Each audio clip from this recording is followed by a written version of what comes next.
السلام علیکم۔ عربی زبان سیکھنے سکھانے کے لیے بے شمار کتابیں لکھی گئی ہیں، اور ان کتابوں میں ایک کتاب ایسی ہے جس نے عربی سیکھنے والے اسٹوڈنٹس اور ٹیچرز کے درمیان میں بے پناہ مقبولیت حاصل کی۔ میں جس کتاب کی بات کر رہا ہوں وہ ابھی میرے ہاتھ میں ہے، ڈاکٹر وی عبد الرحیم صاحب کی لکھی ہوئی مدینہ عربک ریڈر۔ یہ صرف ہندوستان ہی میں نہیں بلکہ ہندوستان کے باہر دوسرے ممالک میں بھی اسکول اور کالج کے سطح پہ پڑھائی جاتی ہے اور کافی مشہور کتاب ہے۔ اس کی کئی خوبیاں ہیں، کئی اس کی خصوصیات ہیں، اور انہی خوبیوں اور خصوصیات کی وجہ سے میں بھی اپنے اسٹوڈنٹس کو یہی کتاب پڑھانا پسند کرتا ہوں، اور جو بھی مجھ سے عربی سیکھنا چاہتے ہیں میں ان کو مدینہ عربک ریڈر ہی پڑھاتا ہوں۔ پچھلے دنوں میرے کچھ اسٹوڈنٹس نے مجھے یہ مشورہ دیا کہ سر ہم کیوں نہ اس کتاب کے سبق کو، لیسنز کو ریکارڈ کر کے یوٹیوب پہ اپلوڈ کر دیں۔ تو اس بہتر مشورے پہ عمل کرتے ہیں اور اس کتاب کے اسباق کو ریکارڈ کرنے کا سلسلہ شروع کرتے ہیں۔ اور اگر آپ بھی عربی سیکھنا چاہتے ہیں تو یہ ویڈیو آپ کے لیے انتہائی مفید ہوگا، اور عربی سیکھنے کے لیے یا اس کتاب کو سمجھنے کے لیے صرف ایک شرط ہے، اور وہ یہ ہے کہ آپ کو عربی پڑھنا آنا چاہیے۔ اگر آپ قرآن پڑھ پا رہے ہیں، اگر آپ عربی عبارت پڑھ لیتے ہیں، ٹیکسٹ پڑھ لیتے ہیں، تو انشاءاللہ آپ کو عربی زبان سیکھنے میں کوئی پریشانی نہیں ہوگی۔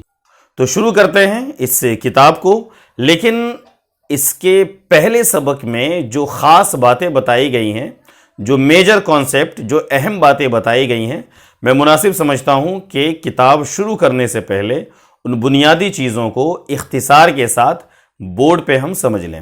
تو پہلے بورڈ پہ کچھ بنیادی باتیں ہم سیکھ لیتے ہیں، اس کے بعد انشاءاللہ اس کتاب کو پڑھنا شروع کریں۔ عربی زبان سیکھنے والے طالب علم کو جو سب سے پہلا لفظ پڑھایا جاتا ہے وہ لفظ ہے ہاذا۔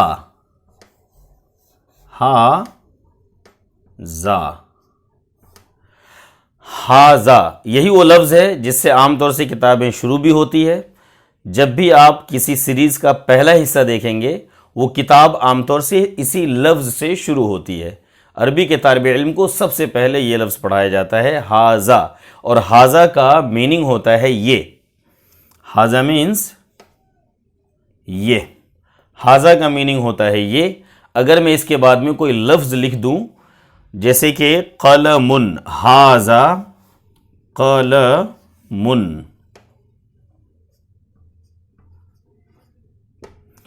ہاذا قلمن، اب یہ ایک جملہ بن گیا اور اس کا معنی ہوا یہ ایک قلم ہے، یہ ایک قلم ہے۔ ہاذا کا مطلب یہ، اور قلمن کا معنی قلم، اور یہ قلمن پہ جو ڈبل پیش ہے تنوین، اس کا معنی ہے۔ ہاذا قلمن، یہ ایک قلم ہے۔ آسان سا جملہ ہے۔ اس جملے کو سمجھنے کے بعد ایک دوسری چیز جو آپ کو سمجھنا ہے وہ یہ کہ اگر اس جملے کو سوالیہ بنانا ہو، اگر آپ کو یہ کہنا ہو کہ کیا یہ قلم ہے، کیا یہ ایک قلم ہے، تو ہمیں اس جملے کے شروع میں ایک حرف بڑھانا ہوتا ہے، اور وہ حرف ہے آ، الف زبر آ۔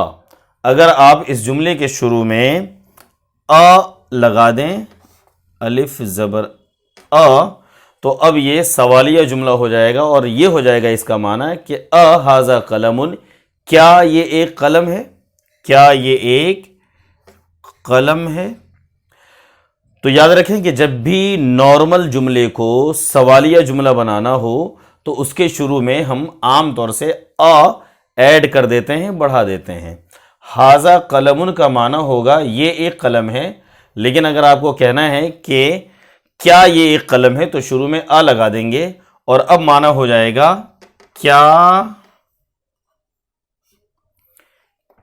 یہ ایک قلم ہے۔ سوالیہ معنی سے آ رہا ہے۔ امید کرتے ہیں کہ اتنا آپ سمجھ گئے ہوں گے۔ اب اس سوالیہ جملے کے بعد اس کے جواب میں اگر ہمیں ہاں بولنا ہے تو اس کے لیے عربی میں لفظ آتا ہے نعم۔ نعم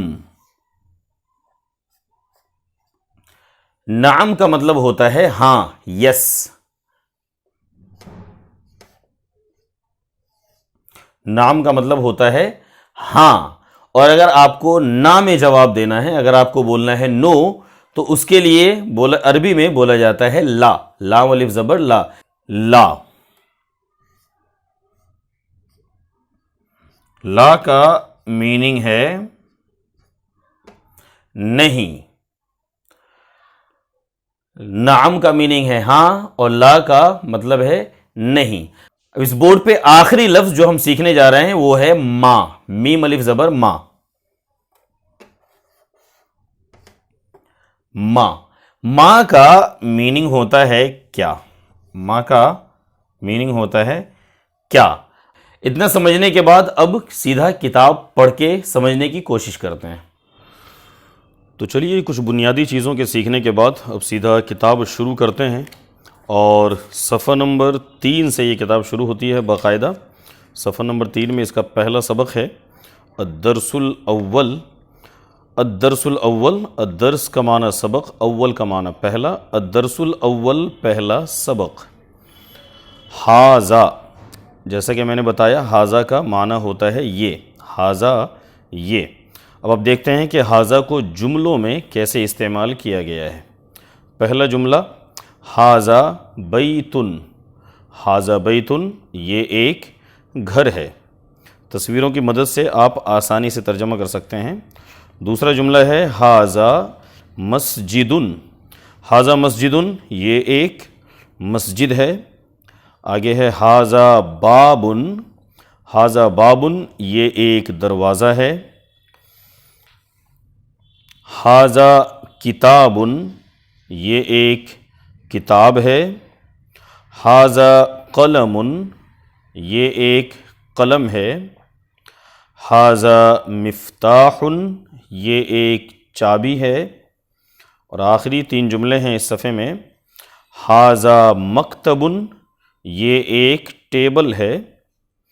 مکتبن کا معنی ہوتا ہے ٹیبل. آگے ہے حاذا سریرن، یہ ایک بیڈ ہے. اور آخری جملہ بے حد آسان ہے حاذا کرسیٌ، یہ ایک کرسی ہے. اس صفحے میں جو 2 یا 3 الفاظ جو نئے آپ کو لگتے ہیں یا تھوڑا مشکل ہیں ان کو آپ یاد کر لیں. آگے بڑھتے ہیں اور دوسرے صفحے میں سوالیہ جملے کیسے بنتے ہیں، سوالات کیسے کیے جاتے ہیں، یہ سکھایا گیا ہے. پہلا جملہ ہے اوپر بطور ہیڈنگ کے ما حاذا. ما کا میننگ ہوتا ہے کیا، اور حاذا کا مطلب یہ. ترجمہ ہوگا ما حاذا، یہ کیا ہے. ما حاذا، یہ کیا ہے. ٹھیک جیسے انگلش میں واٹ کا استعمال ہوتا ہے، واٹ از دس، عربی میں اس کی جگہ ما کا استعمال ہوتا ہے. ما حاذا، یہ کیا ہے. آگے کچھ جملے دیکھتے ہیں. ما حاذا، یہ کیا ہے. جواب ہے حاذا بیتن، یہ گھر ہے. حاذا بیتن، یہ ایک گھر ہے. تیسری لائن ہے حاذا بیتن، کیا یہ ایک گھر ہے. تو جواب ہے نعم، ہاں. حاذا بیتن، یہ ایک گھر ہے. آگے بڑھتے ہیں. ما حاذا، یہ کیا ہے. حاذا قمیصن، یہ ایک شرٹ ہے. قمیصن، شرٹ. آگے ہے حاذا سریرن. حاذا سریرن، کیا یہ ایک بیڈ ہے. جواب ہے لا. حاذا کرسیٌ، نہیں یہ ایک کرسی ہے. آگے ہے حاذا مفتاح. حاذا مفتاح، کیا یہ ایک چابی ہے. اس کا جواب ہے لا. حاذا قلم، یہ ایک قلم ہے. آخری سوال ما حاذا، یہ کیا ہے. حاذا نجم، یہ ایک ستارہ ہے.